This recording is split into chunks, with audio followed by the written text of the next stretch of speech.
So we are here at Collabor8 in Bury. We are here at Bury College. The event has just got underway, and the person who officially opened the fourth Collabor8 in Bury is the Mayor of Bury, Councillor Trevor Holt. Good afternoon. Good afternoon. What a fantastic event. Just tell us how this event came about. What is the purpose of today? It is a fantastic event, and this is the fourth time we've done this, the fourth Collabor8. The purpose really is there is a rich cultural diversity in Bury, our lovely town of Bury. It's one of the most friendliest places on earth.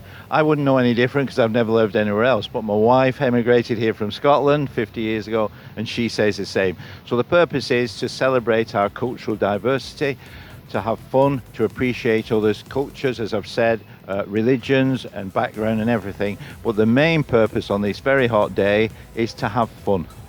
And that's what today, and there's plenty of things here to have fun. I'm just looking at the climbing wall. Do you think we'd get you up that? Probably not. The chains, it's not me, I'm not bothered about it. Oh, okay. The chains, they wouldn't stand the insurance, so I wouldn't be able to climb the chains, but I'm sure it'll be very well used because Bury's that kind of place. It's an adventurous place as well as being a comfortable place. It's adventurous. We've got many, many young people. Sport events, you'll know all about the Nevilles and so on. Bury is alive with sporting activity and cultural activity. And today is just a great day for families to come out. Obviously, the kids are now off school. You can bring the kids down. We're in a fantastic location just outside the city centre here at Bury College, and we're going to have a great day. We are going to have a great time. You're absolutely right. Schools have just broken up. There's a long, hot summer maybe ahead of us. This is a perfect start for parents to bring their children here, enjoy themselves, relax, and hopefully get new ideas to do other things. But Collabor8 is very much part of Bury's calendar these days. It's well maintained. And could I just pay tribute to the people? Things like this just don't happen. Could I pay tribute? There are too many to name. There are different organisations and individuals who've come together to create this wonderful event. I would just like to pay tribute to them and thank them. And one thing you talked about in your opening speech just a few minutes ago was the memorial tree. Yeah. Tell us exactly what that's about. Bury Council have donated a tree, a flowering cherry tree, that will ceremonially, it's in a pot now, a golden pot here. We'll officially plant it here. At some time in the future, the next couple of weeks, we will transport it to Whitehead Gardens, which is near the town hall. And already in there is a memorial from Unison the Union about people who've died in industrial accidents. Olivia's Bench, which commemorates the Manchester bomb. And this will take its place in there. And the purpose of the tree is to remember people who have died as a result of terrorism over the years, particularly over the last year or two, but over the years. So we're asking people to put a little notice on it, plant it on the tree, and at some time its permanent home will be near the town hall, Whitehead Gardens. Fantastic. Mr. Mayor, thank you very much. Enjoy the rest of your day. My great pleasure. Thank you. Bye. So we are here at Collabor8 Bury. It's the fourth Collabor8, an event that aims just to bring the community together. And it's here at a fantastic location. It's here at Bury College, and I'm joined now by Gemma Lithgow from the college. Hello. Hello, good afternoon. Thank you so much for hosting this wonderful event. Just tell us why Bury College was so keen to be such a big part of this day. Bury College are really happy to help the community to get involved and be part of the event as well, and it's a really great opportunity for lots of different services and providers to come together and offer this for the local community. And today is just about bringing together all the different diverse cultures in the area, and that is something that you guys promote here at the college as well. Yeah, it's something that we promote heavily, and we offer a wide range of training for all different people, from high school students all the way up to adults at our university centre. Fantastic. Well, we are here in the outside bit at the moment, and we've got the fire engines, we've got the ambulance, the police service, the climbing wall, the army are all here. Great to see the guys from Bury Fusiliers. But inside in the main hall, there's lots going on as well. Is that right? Yeah, there is. There's loads of fun stuff going on. There's a little bit of something for everybody. We've got loads of services that have come along to promote them and tell the community about the different services that are available, as well as information stands. Ourselves are there as well, along with other providers. And you've got your team from Bury College in there with lots of information about all sorts of stuff that the college is up to at the minute. Yes, we do. So we'll be here today. If anyone wants to come and see us, we can talk to students about starting college in September.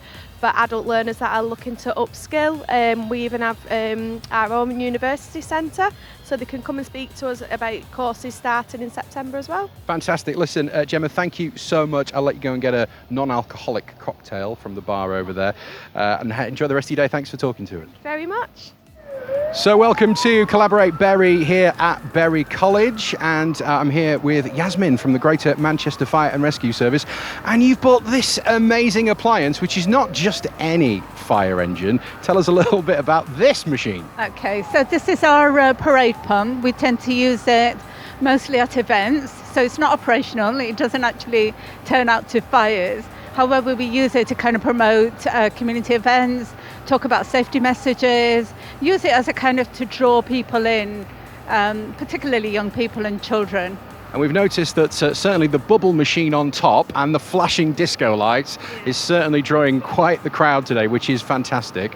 It really is. And I love the fact that you've got a fire-related playlist playing from the speakers on the roof. We've had We Didn't Start the Fire, we've had The Heat Is On, we are loving this. And Collabor8 is all about bringing the community together, and that's why you guys are involved, is that right? Yeah, absolutely. I mean, I work in prevention, which is our strand at looking at how we can prevent not just fires, but look at water safety. We also look at road safety, etc. So we're here really to talk to some of our most vulnerable communities and some of our hard-to-reach communities, because we recognise they are the communities that don't necessarily always access mainstream services.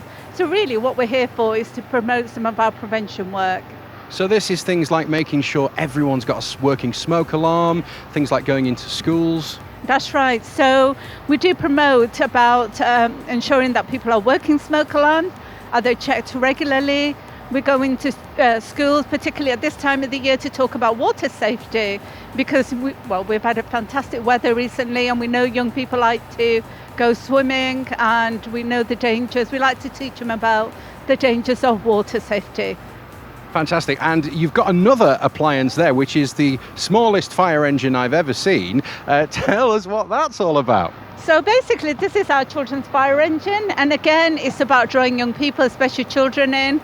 And what we do is when they're in there experiencing what it may be like to drive a fire engine, if they were a firefighter. But really, it's just to promote, again, sort of the fire service broadly. When you said it was for children, I was a little bit disappointed. Would I be able to have a go? You can try. It might be a bit of a squeeze, but we'll give it a try. Look, we're surrounded by bubbles. This is amazing. Yasmin, thank you so much. Have a great day with your team down here from Greater Manchester Fire and Rescue. Thank you. Thank you very much. And we are here with Julian, who is the rector at Bury Parish Church. Good afternoon. Good afternoon to you. So this is such a fantastic event, and this is about celebrating all the different cultures, faiths and diversity in the area, which I'm guessing is why you're involved today. It is. It's my first time here. I'm fairly new to Bury, and in the hall there's such an amazing diversity of energy and activity that is offered to the local people in Bury, faith communities, charities, amazing things, diversity in terms of food and culture and activities within local communities to animate them to do things so that life could be better for us all. And tell us how the church is represented here today. Tell us about what you guys are doing in the main hall. So there are 4 church stands, I think, in all. The one that I'm with is with churches together in Bury. So in the one stand, different churches from across the denomination, so Church of England and Methodist and so on. We're there saying these are the things that we offer to local people. Lots of activities for young people and for old people. Things we do for food banks, all sorts of uniformed activities, and we're there to say to folks, if you'd like to come and join us, we would be really pleased. And it's great that the church is doing so much work in the community. Is that one of your main priorities in Bury? I think one of the things that as churches we'd want to say is that God calls us to serve folks where we are, and so community service is a major arm of everything that churches do. People tend to think of church as what happens on a Sunday, and that's really, really important. But Sunday is a springboard for us to what we do on a Monday to a Saturday. And today we're in for a fantastic day. The weather's good. There's lots of families coming down, which is fantastic to see. And as the mayor said in his opening speech today is also about having fun, which I'm sure we're going to do. fun is surely at the heart of our humanity. There's something I remember someone telling me that's connected between the words humour and being human. And if we can't enjoy each other's company, enjoy this good world in which we live, then there's something seriously wrong with us. So a day which involves not just opportunities to learn about activities, but to engage in some of the things with the fire brigade and the police service and the army here. It's just amazing. Fantastic. Well, listen, it's your first time. Hopefully it won't be your last year with us here at Collabor8 Bury. We hope to see you here next year and beyond that as well. Fantastic stuff. Thank you very much. Have a great day. Thanks, John. Bye-bye. And we are now here with the Northwest Ambulance Service, and I'm here with Sam. Hello. Hello. So you've brought your ambulance today, you and your crew. We're having a fantastic day. We came before and you had lots of children showing them what's here in the ambulance. This is going to be a fantastic day. Oh yeah, it's going to be fantastic. Yeah, we're just inviting children into the ambulance if they've never been in one before. Have a look around, see what we've got, see what apparatus and kit we use. We've also got a mannequin here, so we can show the adults as well as the children just a short snapshot of what we do in our daily activities, and CPR being one of them, which is quite challenging, some adults have actually said. Yeah, well, do you mind? Am I all right to have a go at some CPR? Is that okay? I've actually never learnt CPR. So, and I'm guessing, you know, it's a vital life skill, isn't it, to be able to be in a position where you could potentially save someone's life if you're, you know, if you're in a situation. Yeah, sure. And we've been explaining to children exactly why we do CPR, and to, you know, because the heart can stop beating, so therefore we need to intervene and help and keep the blood going around the body and carrying oxygen to the brain and the vital organs, yeah. Okay, well, I'm going to give this a go. So does the mannequin have a name? Does this lady have a name? She's called Annie. Annie, okay. Hi, Annie. I'm saying hi, she's obviously unconscious. Okay, so where do we start then? Where do we start? So first of all, you've checked for a pulse, and there's no pulse and no breathing effort. So you're going to go to the centre of the chest, palm of your hand in the centre, one on top of the other. Lock your elbows out, get your weight over the mannequin, and then a nice steady pace. So you're going to go for about 100 to 120 beats per minute. Off you go. And do you still do it to the rhythm of Staying Alive by the Bee Gees, or has that stopped now? You can do, and it would probably help you with that pace and rhythm. So yeah, feel free to knock that one out. Okay, because I'm very musical, obviously. So is it right hand first and then left hand over the top, or does it not matter? It don't matter. Okay, can you hold the microphone? Is that all right? Yeah, sure. Okay, so right hand down. Is it back there? Yeah, a bit further that way. A bit further this way? A bit further that way? There. There? That's it, brilliant. Okay. Palm in the And then centre. that on top like that? Yeah. And then, can I press too hard? Is that No, a third of the depth in is what we go third of for, the depth yeah. in. Okay, here we So go. maybe get a little bit closer. A little bit closer. That's it, get your body Legs weight together. over it. Okay, so 1, 2, 3. Staying alive, staying alive. Is that about right? Yeah, it's good. I haven't broke a ribs, have I, do you think? You may break a rib, Okay, but I'm fair sure she'll enough. thank Okay. you. I bet it's quite tiring work. Tell us about some of the other kit here in the ambulance. I know you've got a defibrillator here. Is that something that you have to use on a regular basis? Yeah, almost every job. We have a quick look at someone's heart rhythm and electrical output, see what's going on with their heart. It can show us on there if there's anything missing or if there's something acutely happening. We can intervene. This piece of kit can also deliver shocks during resuscitation. Can measure blood pressure, can even measure the oxygen saturations and the pulse rate also. I mean, you guys do the most incredible job attending some of the most dangerous scenes, which, you know, when most people are running away from the scenes, you're just arriving. It really is incredible. Do you love what you do? Yeah, I really do enjoy my job, yeah, definitely. And I'm guessing no two shifts are the same. Oh no, never. Never. And do you find since we've started seeing more documentaries on the TV, like this Ambulance on BBC One, that the public are now more aware of just how hard your job is? Yeah, it gives a good snapshot into what we have to encounter on a daily basis. But yeah, no day is the same as you said, and sometimes we don't know what we're walking into. Fantastic. Well, you've got a bit of a queue going on now, so we're going to leave you to it. Thank you, Annie. Thank you very much. Enjoy the rest of your day here at Collabor8 in Bury with the Northwest Ambulance Service. And Jared from Annabelle's Challenge joins us now. This really is a fantastic day, and as one of the most cherished charities in Bolton, it wouldn't be the same without you guys from Annabelle's Challenge. Tell us what you're doing here today. We're supporting our local Bury community and Collabor8 here at the Bury College, hosted by GMP Bury. We did it last year at the Fire Training Centre. We're back here at the college. It's just good to support the local community of all different faiths and diversity. And it's surprising, you come into the hall here, because we've been outside most of the day, you come into the hall here and there are so many different stalls and it's getting really busy now. Yes, certainly in the afternoon it's getting busier, but it's good to see the turnout in terms of different groups and voluntary groups in the local area coming together. And you've got a busy stall here with lots of leaflets with information. Just remind us again about the work you're doing at the charity. Yes, so we're raising awareness of Annabelle's Challenge. It's a charity that we set up 7 years ago. It's for vascular Ehlers-Danlos syndrome, which is the big long Sunday name. For short, it's vascular EDS, and it's a rare connective condition that Annabelle's got. She was the youngest in the UK at the time to be diagnosed, and we now support 250 patients across the UK with it. And Annabelle's having a great time here. She's having a look at all the different stalls, and I just saw she was in the fire engine before outside, so having a fantastic day. And that's what it's all about, you know, we're having fun at the same time. Yes, she hasn't got a top on, which is she's supposed to be on duty, but what that has done now is she's just being Annabelle, so I've just clocked her in the back of an ambulance, which is not a good sight to see. Thankfully just for fun and demonstration purposes only. Listen, Jared, have a fantastic day. You've got your team here working hard, talking to lots of different people. I'm sure it's going to be a great day. Yeah, thanks, John. So we're continuing our day at Collabor8 Bury here at Bury College, and we're talking to all the organisations that are here at this fantastic event, which is all about bringing the community together, and an organisation who are very much a part of the community, Bury Pride. David is one of the co-organisers. Hello. Hello. So you've got your stall inside in the main hall where it's all happening. Tell us what you guys are doing here today. So we just want to raise the profile of the event, trying to get more people involved with it, trying to get more people in the community aware of the event, trying to get more sponsors, just to share the message of, you know, how Bury Pride can improve the equality and diversity of Bury and make the event bigger and better moving forward throughout the next few years. And we noticed Bury Pride back in April was even bigger this year than it was last year. It was a fantastic event to be involved in, and it was a huge celebration of equality and diversity in the town, wasn't it? Definitely, and it helped you on stage there, so don't gloss over that one. But yeah, it was brilliant to have S Club on stage, have just the huge amount of people that got involved in the parade. So we had over 1,000 people this year walking through Bury, you know, raising the Pride banner, having all those different communities from different sectionalities of Bury, and seeing all that was outstanding. And then just for them to have a massive party afterwards, you know, even better.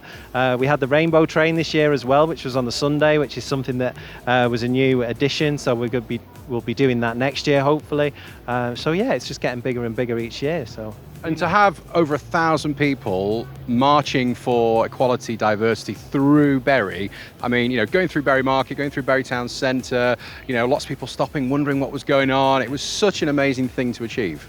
Oh, thank you. It was the volunteers that are involved in putting it all together is just amazing. Just the amount of work and dedication that, you know, week in, week out there, the run up to Pride, definitely, you know, walking the route, making sure there's the volunteers, there's first aiders, there's all of that, you know, even on the day we've got people walking around making sure that signs are out the way so there isn't any bottleneck or any of that. And just as, again, like I say, to see that and see all of those people in Bury walking through it, it's just testament to how amazing Bury is as a community and a town. Fantastic. So you're here today as part of Collabor8, which again is all about bringing the community together. And I don't know if you want me to mention this, but I'm going to mention this anyway. You have just won a fantastic award for your work with the LGBT Forum in Bury and also for Bury Pride. Tell us what that award was, because this is really big. So thank you for mentioning that. Is that because I mentioned you? You're welcome. Yep, you're welcome. What it is. I got, so you put me on the spot now, it's the Citizens Award from the Chief Inspector of Greater Manchester Police for my partnership working within Bury and aligning people who have been victims of hate crimes to the right organisations through the LGBT Forum and the work that I've done within Bury Pride, like bringing all the various organisations in. So that is actually making a huge difference to people's lives, which is fantastic. That's what you've been recognised for. So congratulations for that. And thank you for talking to us, David, from Bury Pride here at Collabor8 Bury. We are having such a great day here at the 4th Collabor8 Bury here at Bury College, and this man is very much part of the team who put all this fantastic event together, Sergeant Abed Hussain. What a fantastic event this is turning out to be again this year. Oh, thank you very much. It's just absolutely amazing to see so many different communities come together, different faiths, different cultures, religions, and it's amazing. It's so far we've had over 700 people turn up. And the interaction between the police and the members of the public and communities amongst themselves is absolutely fantastic, brilliant. And the event, originally you set this up because of you wanted to raise awareness of hate crime in the area and bring all the various communities in the area together. Yeah, this was set up about 4 years ago, and my sort of ambition or my goal in life is to end hate crime. And one of the reasons we have hate crime is because ignorance. We're not educated enough why this person dresses differently or the way they look. And I just want to bring that education to everybody, the way we dress, why we have different dresses, cultures, religions. And once everybody knows what everybody stands for, it'll hopefully end hate crime. And this event seems to get bigger and bigger every year with more organisations from the area wanting to be involved, which must make you very proud. Oh, definitely. I mean, this year we've had more stalls than ever. We ran out of tables. We really did run out of tables, and I had to ask Bury College to give me small tables. And in fact, we had to get tables out about 4 times. So there's about 35 plus stalls, different emergency vehicles, ambulance, fire engines, police vehicles. We've got the BTP over here, we've got different forces over here. So everybody wants to be a part of Collabor8. Which is great, it really is, and it gets that message out there that Bury is one community. Oh, definitely, massively. Believe it or not, I've got somebody out here today who introduced themselves as they're from Durham. Yeah, so they've come as far as Durham just because they celebrate, collaborate with us. And yeah, it's get that message out there. We're very lucky in Bury, we've got some fantastic, amazing communities. I mean, when we say we stand together, we definitely do. Fantastic stuff. Well, listen, you are a busy man today. We can't let you go, though, without mentioning a certain award that you are up for. Tell us a little bit about that, because this just goes to show the incredible work you're doing in the community. The National Diversity Awards, yes. I've been shortlisted out of 28,000 nominees to the top 8. I'm really looking forward to it. And again, it's thanks to the great communities of Bury, like yourself and all the partners who work with me, because they're so cooperative and want to do more. I'm just the fortunate person who gets the award for it, so thank you. Well, listen, congratulations on the nomination, congratulations on what has been a fantastic event, and is on here until 4 o'clock this afternoon. Thank you very much. Thank you very much, thank you. Wow, so I cannot believe how heavy all this equipment is. Sergeant Andy here has just been explaining the process of how you guys work. Sometimes you could be in this kit for 8-10 hours a day. Yep, 8-10 hours. It's a pre-planned event. It could be quite short and snappy. However, if it's a long event where we're waiting to go in to deal with a situation, it could be anything 5, 6, 7, 8 hours waiting to be deployed. Wow, and everything you must have to deal with. I mean, I struggled just to hold the shield, which is really heavy, with just one hand, all the weight in one hand, to hold my baton in the other hand, and then to think about all the other things you have to do. Maybe if you've got to apprehend someone, to move the crowd back, all of that stuff going on. And I'm guessing, you know, we're doing it really slow, but in the real situation, you're making those decisions in split seconds. The commanders would definitely be making all the decisions would be split seconds. There'll be a lot of thought going into it. It's making sure that they're the right decisions, to make sure everything's proportionate as well. Well, listen, I need to take this off because it's 30 degrees in Bury today here at Collabor8, and I'm absolutely roasting. But thank you so much for your time. You guys just do the most incredible job. Thank you very much.